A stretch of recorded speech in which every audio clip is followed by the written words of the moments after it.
நம்ம தமிழ் சினிமாவில் நடிக்கக்கூடிய நடிகர் மற்றும் நடிகைகள் லவ் பண்ணி கல்யாணம் பண்ணிக்கிறது ஒன்றும் புதிய விஷயம் கிடையாது. அதெல்லாம் அந்த காலத்துலேருந்தே நடந்துட்டு இருக்கு. அதுவும் முக்கியமாக 1980களில் தமிழ் திரைப்படங்களில் அசைக்க முடியாத நடிகையாக வலம் வந்தவங்க தான் இந்த நடிகை நளினி. இன்னைக்கு இவங்களை நிறைய காமெடி ரோலில் நீங்கள் பார்க்கலாம், வடிவேல் கூட கூட பார்த்துருப்பீங்க. பட் அந்த டைமில் இவங்க ஒரு அசைக்க முடியாத ஹீரோயினாக இருந்தாங்க. இவங்க தமிழ் சினிமா மட்டும் இல்லைங்க, தென்னிந்திய மொழிகளில் நிறைய சினிமாவில் இவங்க நடிச்சிருக்காங்க. மலையாள படத்தில் மோகன்லால், மம்முட்டி போன்ற நடிகர்கள் கூட இவங்க நடிச்சிருக்காங்க.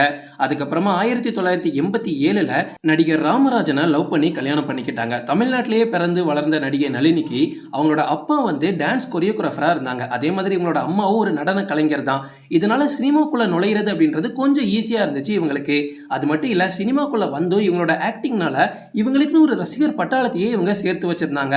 எப்பவுமே சினிமாவில் பிஸியா நடிச்சுக்கிட்டு இருக்கும்போது தான் நடிகர் ராமராஜனை லவ் பண்ணி அவங்களோட கடுமையான முயற்சிக்கு அப்புறமா 1987ல் கல்யாணம் பண்ணிக்கிட்டாங்க. ஆனா இவங்க ரெண்டு பேரும் கல்யாணம் பண்றதுக்கு முன்னாடி ராமராஜன் ஒரு விஷயத்தை நளினி கிட்ட சொல்லியிருக்காங்க. என்ன சொல்லியிருக்காங்க அப்படின்னா, நம்ம கல்யாணம் ஆனதுக்கு அப்புறமா நம்மளுக்கு ஒரு பையனோ பொண்ணோ இந்த மாதிரி 2 குழந்தைகள் பிறந்துச்சு அப்படின்னா கண்டிப்பா நம்ம வாழ்க்கையில ஒன்னா இருக்க முடியாது, பிரிஞ்சிருவோம் அப்படின்னு சொல்லியிருக்காங்க.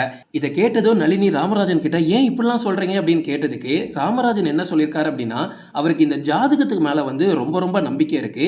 ஜாதக பொருத்தம் பார்க்கும்போது அந்த ஜாதகர் இதை சொல்லியிருக்காரு, இந்த மாதிரி நீங்க கல்யாணம் பண்ணிக்கிட்டதுக்கு அப்புறமா உங்களுக்கு ஒரு பையனோ பொண்ணோ பிறந்துச்சு அப்படின்னா கண்டிப்பா நீங்க பிரிஞ்சிருவீங்க, சேர்ந்து வாழவே முடியாது அப்படின்னு சொல்லியிருக்காங்க.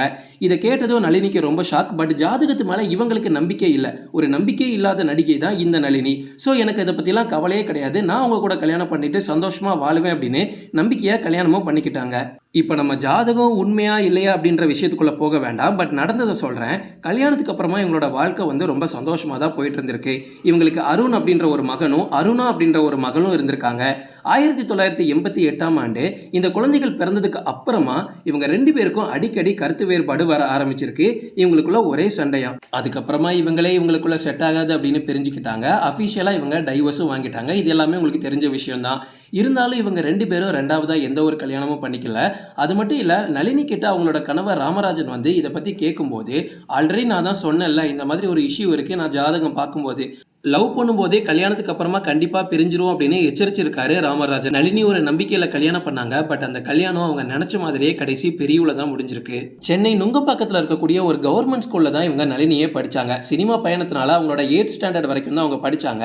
உயிர் உள்ள வரை உஷா அப்படின்ற படம் ரிலீஸ் ஆனதுக்கு அப்புறமா தான் இவங்களோட ஸ்கூல் லைஃபை இவங்க ஸ்டாப் பண்ணியிருக்காங்க. அந்த படம் ரிலீஸ் ஆனதுக்கு அப்புறமா இவங்க ஸ்கூல் போகும்போதெல்லாம் எல்லாருமே இவங்கள உஷா உஷான்னு தான் கிண்டல் பண்ணுவாங்களா. அந்த அளவுக்கு இவங்களுக்கு மறக்க முடியாத அனுபவமா அந்த படம் இருந்திருக்கு. இவங்க சின்ன வயசுலேயே சினிமாக்குள்ள வந்ததுனால இவங்க ஹீரோயினா நடிக்கும் போது அவங்க ஃப்ரெண்ட்ஸ் எல்லாருமே அந்த ஷூட்டிங்கை பார்க்கறதுக்கு வருவாங்களா. அப்போ இவங்களுக்கு ரொம்ப ரொம்ப சந்தோஷமா இருக்குமா. இவங்க இன்னொரு விஷயத்தையும் சொல்லியிருக்காங்க, என்னதான் நான் நிறைய ஹீரோக்கள் கூட சேர்ந்து நடிச்சிருந்தாலும் இன்னைக்கு வர என் கூட சேர்ந்து நடிச்ச எல்லா ஹீரோக்களையும் நான் அண்ணான்னு தான் கூப்பிடுவேன்னு சொல்லியிருக்காங்க. ஆக்சுவலா இவங்க நடிக்க வரும்போது இவங்களோட அப்பாவுக்கும் இவங்களோட அண்ணனுக்கும் சுத்தமா விருப்பமே கிடையாதான். நளினி சினிமாக்குள்ள வந்த அடுத்த நாளே அவங்களோட அண்ணன் வீட்டை விட்டு கோச்சிக்கிட்டு போயிட்டாங்களாம். எப்போ தங்கச்சி சினிமாவை ஸ்டாப் பண்றாங்களோ அப்பதான் நான் வீட்டுக்கு வருவேன்னு அவங்க அண்ணா சொல்லியிருக்காரு. பட் நளினியோட அம்மா ரொம்ப ரொம்ப சப்போர்ட்டிவ். எப்படியாவது நம்ம பொண்ணை ஒரு ஹீரோயினா மாத்திரணும் அப்படின்னு அவங்க தான் போராடி இவ்வளவு தூரம் கூட்டிட்டு வந்திருக்காங்க. இந்த மாதிரி சுவாரஸ்யமான சில விஷயங்கள் தெரிஞ்சுக்க தொடர்ந்து எங்களை ஃபாலோ பண்ணுங்க.